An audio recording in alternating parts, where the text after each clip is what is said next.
Eco পার্কে হাঁটলে বিয়ে হয়, সারা জীবন হাঁটলেও বিয়ে হবে না, বিয়ে হওয়ার যখন তখন হবে। না না, এখানে আলাপ হয়নি। ও মর্নিং ওয়াক করার লোক নয়, এখানে অনেকেই আসে। উনি আমাদের পুরনো পার্টি কর্মী, আমার চেয়ে পুরনো। উনি 12 সালে রাজনীতিতে এসেছেন, আমি এসেছি 15 সালে। তো সেম তা নয়, সবার সঙ্গে দেখা হয়, দেখা সাক্ষাৎ হতো, আমার বাড়িতেও এসেছেন। তো বিয়ে করার ব্যাপারটা হঠাৎই এসছে পরিস্থিতির কারণে, আর সেটা হয়েও গেছে যথাসময়। সেজন্য অনেকে ভাবছেন যে ইকো পার্কে হাঁটলে বিয়ে হয়, সারা জীবন হাঁটলেও বিয়ে হবে না, বিয়ে হওয়ার যখন তখন হবে। যে ইকো পার্ক দিলীপ ঘোষের জীবনকে বদলে দিল, সেই ইকো পার্কে চলল উদযাপন। সকাল সকাল অনুরাগীরা কেক, পেস্ট্রি, ফুল দিয়ে ভরিয়ে দিলেন দিলীপ ঘোষকে। যে ছবি এই মুহূর্তে আপনার সামনে রেখেছি, আজকের দিনটা দিলীপ ঘোষের জীবনে একেবারে অন্যরকম, কারণ আজ দিলীপ ঘোষের জন্মদিন। গতকাল বিয়ে হলো দিলীপ ঘোষের, আজ একেবারে তার জন্মদিন পালন হলো ইকো পার্কে। সকাল সকাল কেক, পেস্ট্রি, ফুল, শুভেচ্ছা বার্তা সমস্ত কিছু পেলেন ইকো পার্ক থেকে দিলীপ ঘোষ।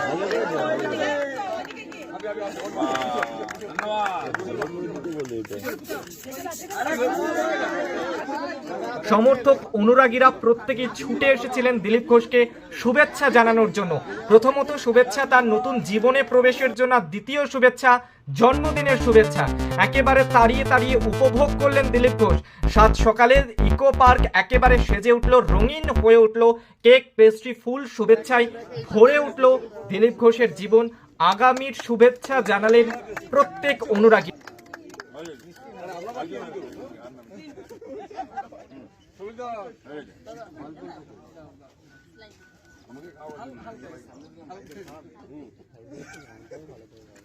আজ দিলীপ ঘোষের জন্মদিন, ফলত ইকো পার্কে, যে ইকো পার্ক দিলীপ ঘোষের জীবনকে আমূল বদলে দিয়েছে, সেই ইকো পার্কে চলল দেদার আয়োজন, দেদার অনুষ্ঠান, দেদার উদযাপন। যে ছবি আপনার সামনে রেখেছি।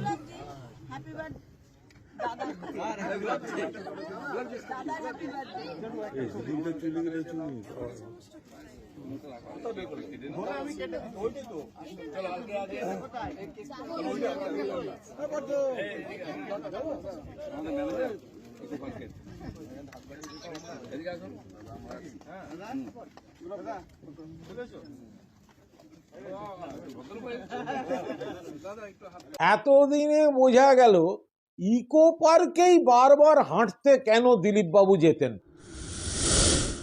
কি এমন টান যে দিলীপ বাবুকে ইকো পার্কেই যেতে হতো, আজকে সেটা পরিষ্কার।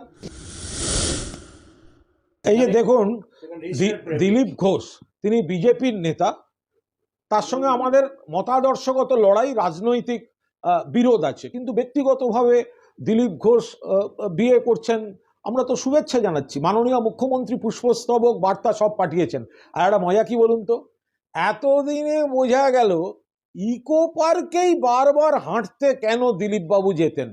সকালে উঠে সূর্যটা উঠেছে কি ওঠেনি, উঠেছে কি ওঠেনি, কি এমন টান যে দিলীপ বাবুকে ইকো পার্কেই যেতে হতো, আজকে সেটা পরিষ্কার। তার চেয়েও বড় কথা, এই ইকো পার্ক সেই ইকো পার্ক যেখান থেকে দিলীপ ঘোষের প্রেম জন্ম নিল, পরিণয়ের দিকে এগোলো, যেটি তৈরি করেছেন মমতা বন্দ্যোপাধ্যায়। বাংলার উন্নয়ন, বাংলার পর্যটন, বাংলার কর্মসংস্থানের অন্যতম প্রতীক ইকো পার্ক। ফলে দিলীপ ঘোষের নতুন জীবনের যে সেতুবন্ধন, তাতে এই eco park made by Mamata Banerjee, এইটার যদি উনি এর না স্বীকার করেন, তাহলে সেটা অত্যন্ত দুঃখজনক হবে। ঠিক আছে,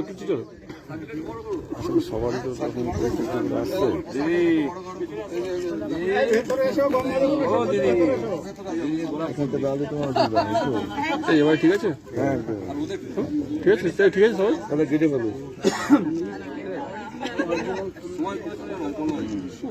আমাদের তো কোনো অসুবিধা, পিছিয়ে ভালো হবে ছবি, হবে সেন্টারটা আরো ভালো হবে।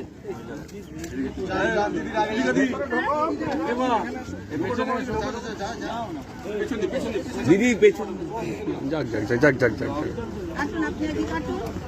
আরে কি করছেন সামনে দিয়ে?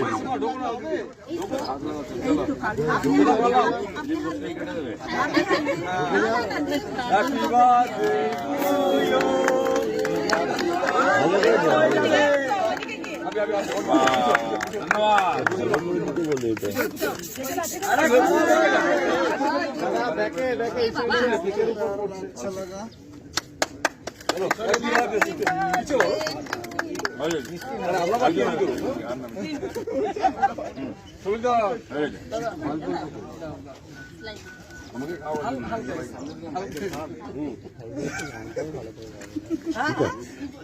চলো এবার কেটে হয়ে খাও। এবার কেক কাট। আচ্ছা এটা একটু কাটুন দাদা। ওটা মেয়েরা কেটে দিয়ে যাবে, পরে কেটে দেবো। হ্যাঁ পায়েসে কি আছে? গুলাবজি হ্যাপি বার্থডে দাদা। দাদা হ্যাপি বার্থডে।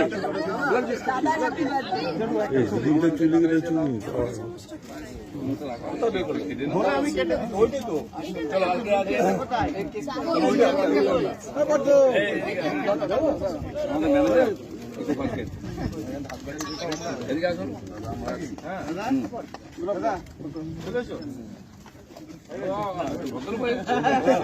দাদা একটু হাতটা এদিকে আসুন, এদিকে সামনে আসুন।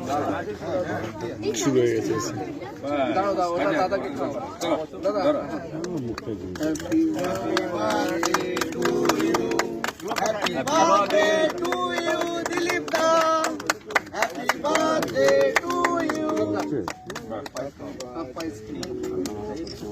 এখন বার্থডে হয়ে গেল, এখন জন্মদিন। চলো জন্মদিন তো এটাই তো মেন। এটাই তো মেন। বাহ দারুণ। তারপরে এই স্যার